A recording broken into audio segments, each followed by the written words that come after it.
Hi, there in Chicago, Mel here.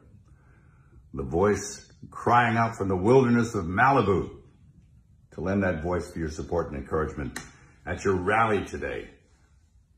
The Coalition for Canceled Priests. I mean, it's not hard to believe that there is now such a thing, as personally I know many priests who have been canceled. But not for the reasons you'd think. I mean, it's not like they did a hit-and-run drive and left the scene of the crime or embezzled church funds, stole the altar wine, or committed some other heinous crime. No, not at all. And who's persecuting them? Well, their own bishops. How's that? Yep.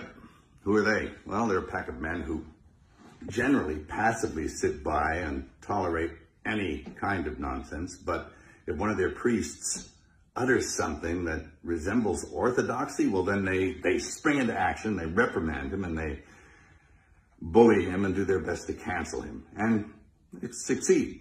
They drum him out of the service, you know. Off he goes. I'm really sorry about that. That's a grave injustice, and it's kind of white martyrdom.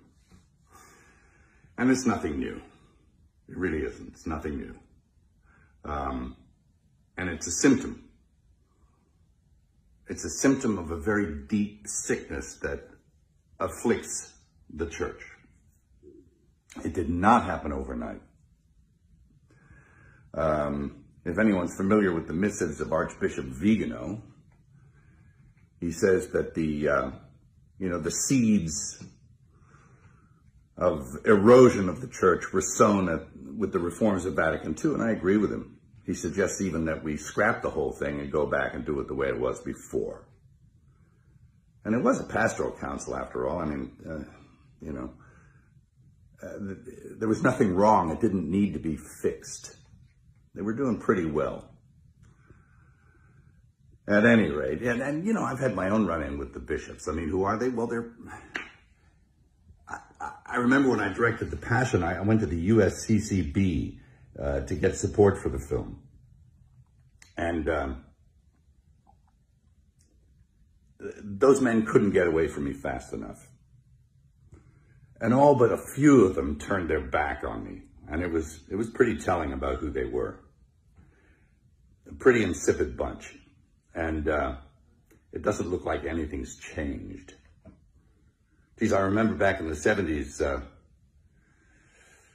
old priests, good priests, who were bullied and persecuted by their bishops. There was a rash of it back then also, and it was because they wanted to maintain what it was that they were ordained to do. They didn't want to go along with the new liturgy and the reforms of Vatican II, and so that they were really heavily leaned on. It was never abrogated, the old Mass, never, and it still hasn't been. You can't. It's protected by quo primum.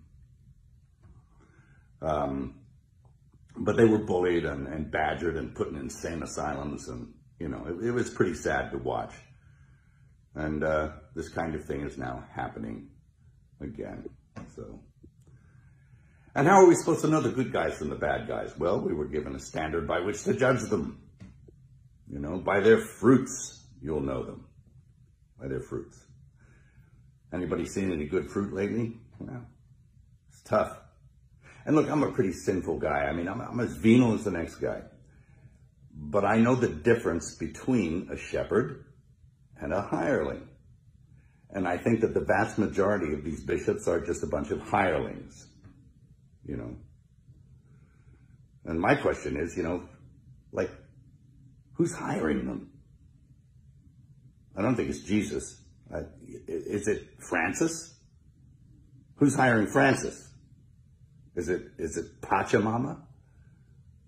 I mean, I think you need to look at the whole institution. And, I'll quote Archbishop Vigano again in saying that he believes that there was a parallel counterfeit church set up to eclipse the real one. He's suggesting usurpation or an inside job. It seems that way. Anyway, of course, we know the gates of hell will not prevail against it. The victory is God's, not ours. And it will flourish if we keep it in our hearts. It can flourish in our hearts and keep the faith. And that's what's going to happen. That's what I encourage you to do. Again, I'm sorry for your pain, the injustice. I'll definitely throw something in the hat to add my support. And God keep you and God bless you. Thank you.